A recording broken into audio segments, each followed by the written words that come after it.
I'd like to talk a little bit about meditation. I feel like it's something that is, in the non-dual tradition, there is a fair amount of confusion, at least the way in which I refer to meditation.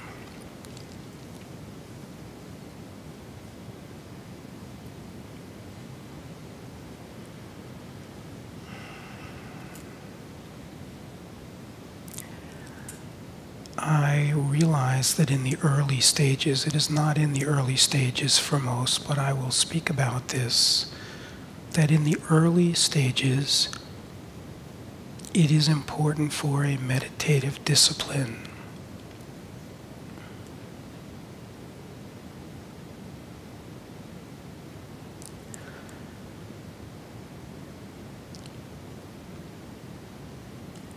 When I speak about a meditative discipline, I am not talking about a particular exercise. I just mean the discipline that is required to stop the habit of distraction. Because conditioning does not want to stop the habit of distraction, it wants to keep the distractive habit going. So in the early stages, it takes a kind of discipline, because what is met when there is the stopping of the habit of distraction is the angst that drives the habit of distraction. When you are following the demands, you do not feel the angst. What you feel is familiar behavior patterns that are flat. And the trade-off is you don't get to feel the angst that are driving these behaviors. And when there is a willingness to stop, this angst comes up, and it takes a kind of internal commitment to remain with that process.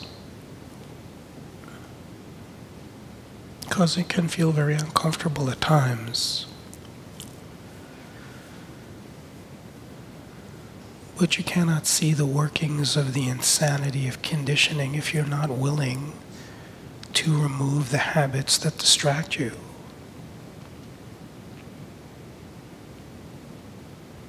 So there is this willingness to remain and notice. Now, I am not saying that requires sitting in a certain position. I am not even saying it requires sitting.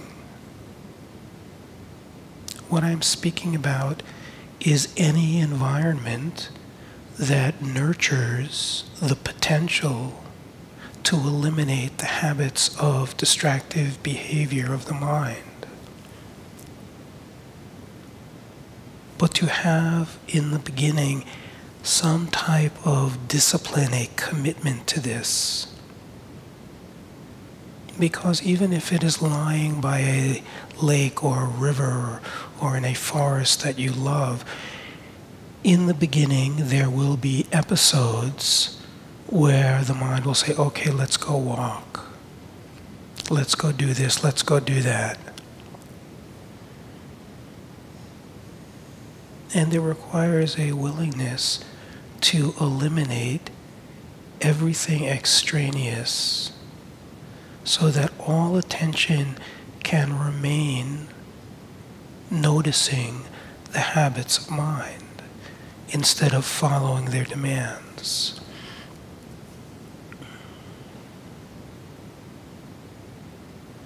And there will be episodes of distress. Even for one who is very advanced in this, there are episodes of angst that is faced.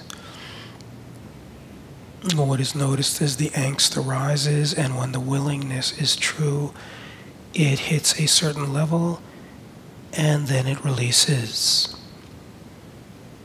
And every time it releases, there is an opening into a deeper sense of stillness, deeper sense of rootedness. And then it arises again, and the same process occurs. eventually there begins to be this felt taste that who I am is the stillness that is aware of these arising episodes of agitation, and then they just pass, and the taste of this essence that I am becomes more deeply rooted, and then the next wave comes.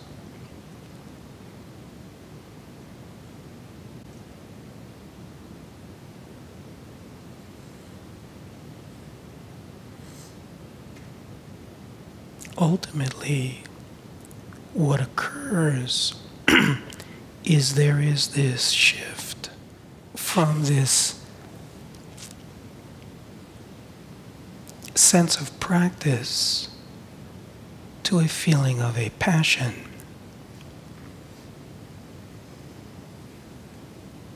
Because when the rootedness becomes strong enough, there begins to be a seeing that the distractive habits are what has brought about all of the sense of separation and dissatisfaction in the life. And no longer following that form of conditioning begins to be recognized as the inroad into freeing the misery, even though it requires facing the agitation intermittently that drives the misery.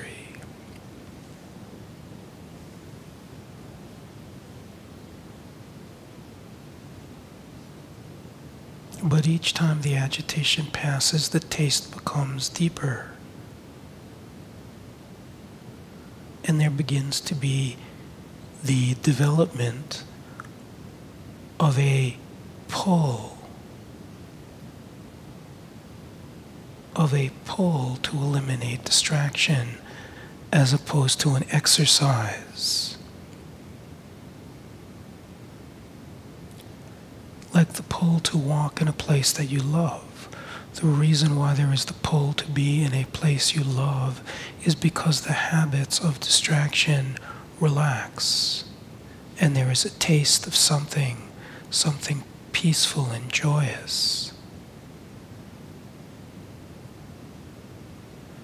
The compromise for that taste of peace and joy starts feeling like its consequence is too big.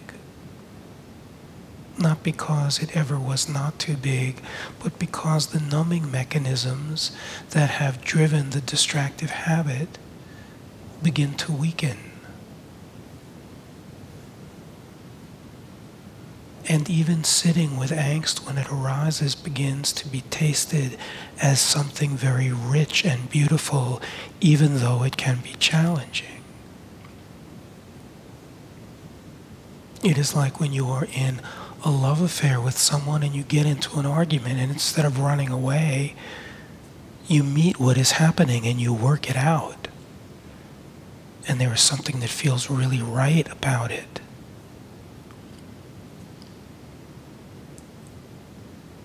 Yeah, this is like that, but it is even bigger because it is not based on anything particular. It is based on meeting yourself. Every time you remain with it, something unravels, and there is something that is felt that was so right about the strength to remain instead of the habit of getting busy and distracting. It is not a wrong or right. The wrong or right element is what causes the falling away. It's what shifts this from something of pleasure and a natural pull to something that feels effortful and difficult. It is not about success. It is not about achieving desire. It is not about stopping to feel the bliss and always trying to feel the bliss. And every time something arises that feels other than that, there is a story of something wrong and an efforting to get to the bliss. It is simply stopping the habit of distraction. That is the sum total of it.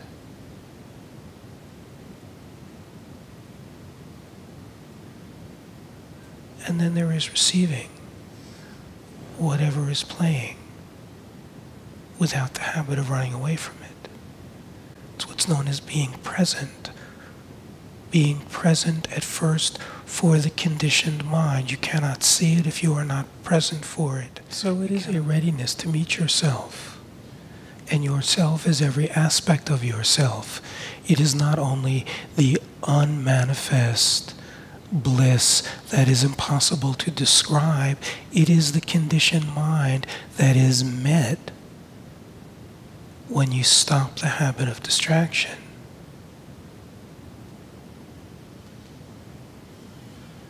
And all that is required is the meeting. In true meeting, there is a seeing, and the seeing does the unraveling. And it opens the door into a deeper taste of yourself.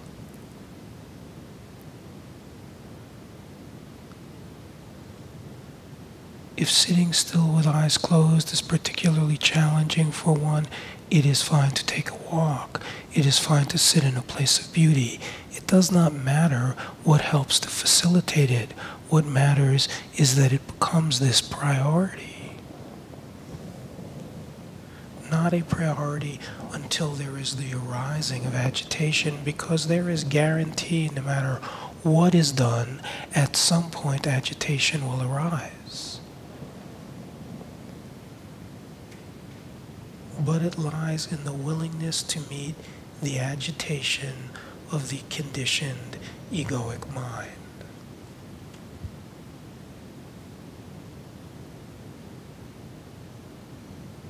A willingness to remain until the relationship with the waves of anxiety and angst that arise and pass away are seen as just part of what is ever changing. Experience is opening and closing. The waves pass and there is an opening experience, and the ego loves it. And then agitation arises and there is a closing experience, and there is the feeling of discomfort. But something begins to root itself in what remains. Not the opening, not the closing, not the experience, not the someone, but something that is aware of all of it.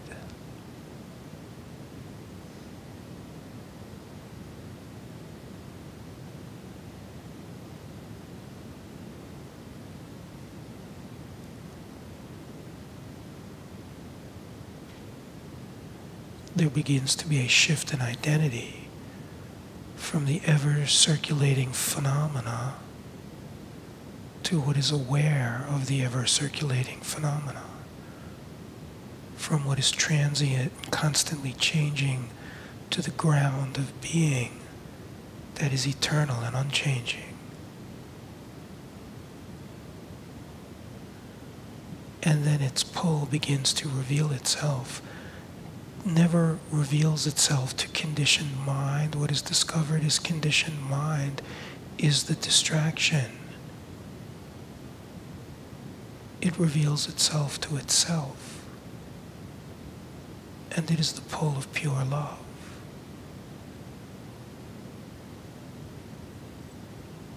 The stopping to sit shifts from an exercise to this passionate draw. There is eventually nothing that is tasted that is more passionate than simply being with yourself.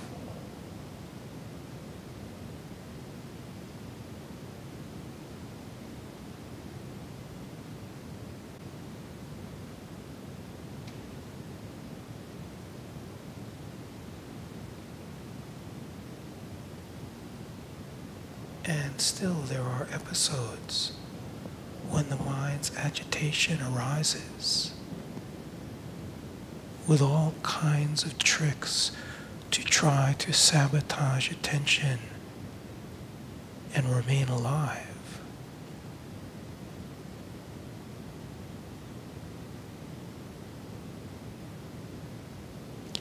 But now there is the recognition that it is this hunger, this true hunger inside of yourself to remain with yourself, as opposed to something I'm supposed to do to get some kind of outcome. And when the hunger is true, if the outcome is not there, and there is remaining and getting lost in all of this discursive thought, there is this recognition that the simple willingness, that's all that matters. That the willingness to just remain is the offering to the divine aspect of your own self. And in it there is this beauty to it.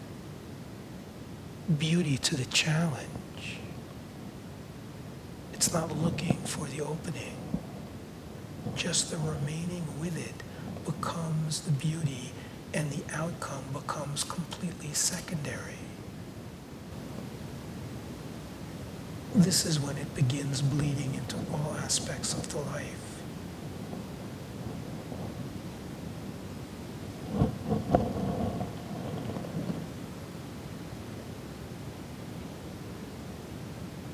The willingness to stop becomes an act of devotion to the beauty of your true essence, in the hunger to release the conditioned habit of suffering.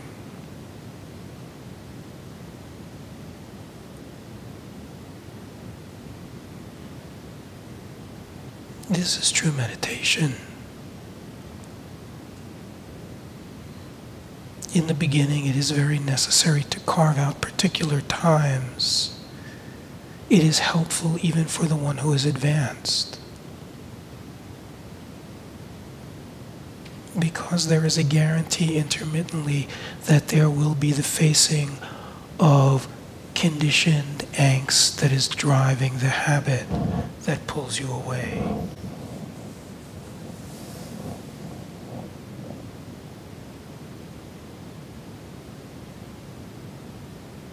There is no time where it is more ripe to see out of what is clear, which is what frees the experience of separation.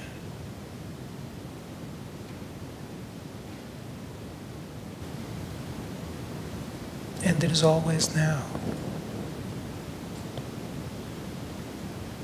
It is always this moment. It is always the opportunity.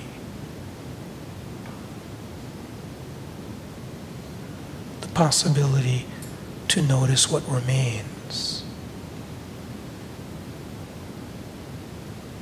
instead of the habit of distraction.